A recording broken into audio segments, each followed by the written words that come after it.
The Jazz are going to end up with either AJ DeBonsa or Darryn Peterson. But what does this mean for Ace Bailey? Let's talk about it. It's the Hoops Nerd Show.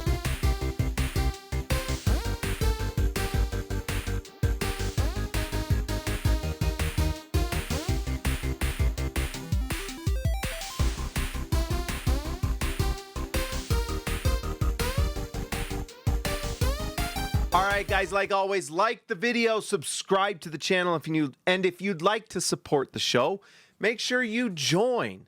You can be a part of the lives during the live streams and the post-game shows, and it also just really helps to support the channel, especially a huge thank you to the All-Stars. All right, guys, so the Utah Jazz, I mean, unless something crazy happens, which I just don't see it, all the intel is saying that AJ DeBonsa or Darryn Peterson is going to go number 1, and number 2 is going to be the other. So if the Washington Wizards select AJ DeBonsa, then pick number 2 is going to be Darryn Peterson, and vice versa. If they pick Darryn Peterson, then AJ DeBonsa will be pick number 2.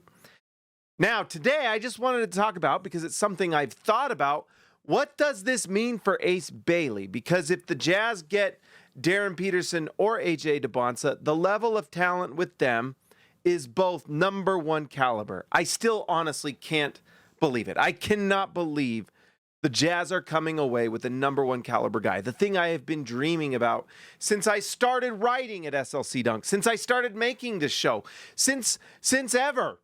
It's incredible. I can't believe our lives, right? This is incredible. But Utah has an incredibly high upside prospect in Ace Bailey, who showed a ton of promise last year in a lot of different ways.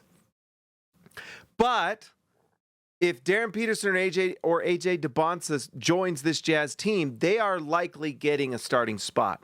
And the starting lineup for Utah, and I'm assuming that Walker Kessler is going to get a contract signed. That's what everyone says, and basically the same people talking about that are the ones that talked about Lauri Markkanen. My guess is that Walker Kessler is going to be on the team, unless, the Lakers offer him $40 million a year or something like that. Then, it could get kind of weird. But my guess is that they will not, and Walker Kessler is going to join the Jazz. Let's hope for a reasonable contract. But anyways, the starting lineup, and I'm guessing that Darryn Peterson is going to the Jazz. At this point, I'm kind of just hoping for it. I've fallen in love with the guy, although I fell in love with the guy before the season started. Anyways, Keyonte George, Darryn Peterson, Lauri Markkanen, Jaren Jackson, and Walker Kessler. And that puts Ace Bailey on the bench. Now, maybe you guys disagree with me in the comments. I have a really hard time not seeing that being the starting lineup, especially if it's Darryn Peterson, because he is so complete of a prospect. He is the most talented player in the draft. AJ DeBonsa probably gets the edge to go to number 1 because there is just higher upside. Hard to teach 6'9", 6'10", right? With that type of athleticism, that's hard to teach. But Darryn Peterson is no slouch with his numbers as well, but the skill level is just top tier, and he's a better defender already, right? Off ball, on ball, all of it. He's going to fit right in and help with the Utah Jazz defense. But if I'm Ace Bailey, I'm not going to lie, that's going to be frustrating and that's going to sting, right? We've probably all been in certain situations where you felt like you wanted something and then someone comes in and takes it from you. That's going to be a little difficult. Now, that said, we saw some incredible things from Ace Bailey, and I think Utah has got to be really excited about the potential of Ace Bailey. He just has some more development and polishing to go. Now, I actually think that Ace Bailey last season improved more than I expected. He was actually better in a lot of ways than I expected. The jump shot looked great. You could tell by the end of the season he was getting a little worn out. That's what's going to happen with rookies. In fact, that'll be interesting to watch with Peterson or maybe AJ DeBonsa when they join the Jazz. Is just 82 games is a lot different than the 30-something games in college. It just is. And we'll see kind of how that affects them. But he showed so much potential that I think the player that needs to be on his A game and needs to play well is Lauri Markkanen. And for those who follow the show, me talking about Markkanen, you're going to be rolling your eyes and say, here he goes again. Well, it's true. I think Lauri Markkanen obviously should get the start because he is an all-star, and he is, at this point, the better player right now. Although by the end of the season, I think that might be arguable. And that's the thing is, Lauri Markkanen, it's not just a given. And who knows? I could be wrong. Maybe Ace Bailey just this offseason takes another leap and comes into training camp and it's just crazy. Could be. We can't rule it out.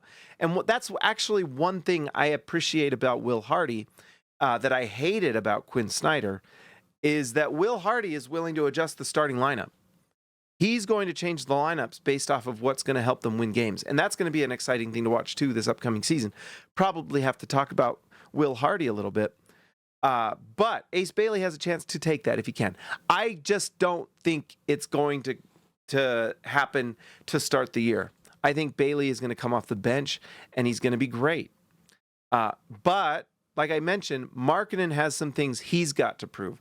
The last 2 seasons, Lauri Markkanen, who is known for being an off-ball shooter, has been below league average three-point shooting. 35% last year, 34% the year before. League average is about 36 and a half, something like that. Lauri Markkanen, 35 and a half, 34 and a half the last 2 seasons. He's been below league average three-point shooting. On top of that, he is a catch-and-shoot three-point shooter. He is not a pull-up three-point shooter. He doesn't take them. He is almost like exclusively catch-and-shoot threes, which isn't a terrible thing, but it does limit a little bit of what he can do. Ace Bailey, on the other hand, from what we've seen, catch-and-shoot threes and pull-up threes, and he showed incredible potential with both. So that right there shows you, like, Ace Bailey can actually surpass Lauri Markkanen if he gets those percentages up. And if Markkanen's in this season shooting 34%, 35%, and you've got Ace Bailey shooting league average or better, it's going to be hard to get him off the floor. The other thing is defensively. Utah, 2 of the last 4 seasons, has had the dead last defensive rating in the NBA. And last season, it was 29th out of 30. It's been bad, and Markkanen has been a part of that. It's not completely Markkanen's fault, right? A lot of these seasons, especially the last 3, Utah has tanked those seasons. And in that first season, when Utah had the All-Star game and, took a while to make some of the trades they needed to completely tear down the team, they ended up with like the 21st or 2nd defense in the NBA, something along those lines. Still not good, but it was better. And at times during the season, it was improved. So I think that Lauri Markkanen has a chance to be a part of a very good defense. And I actually think this defense for Utah is going to be much better than people think because, the addition of Jaren Jackson Jr., Walker Kessler playing a full season, and then honestly, Darryn Peterson will be good. And I think Keontae George has gotten better too. And even if Lauri Markkanen's not that great, the thing that Lauri Markkanen on the defensive end, the thing that Lauri Markkanen has is size. If you can't be a great defender, at least be big. And one thing that he can do is rebound, and we all know that that's an important part of defense, something that he can do. That said, he better prove it. He can't come into this season and have bad defense again, right? I know it didn't matter as much, and this year Utah is going to expect effort on the defensive end, and not just effort, but good technique, vigilance, and everything it takes to be a good defender. Getting in people's jerseys, rebounding, boxing out, good rotations, recognizing offensive sets, doing the right thing, all of that.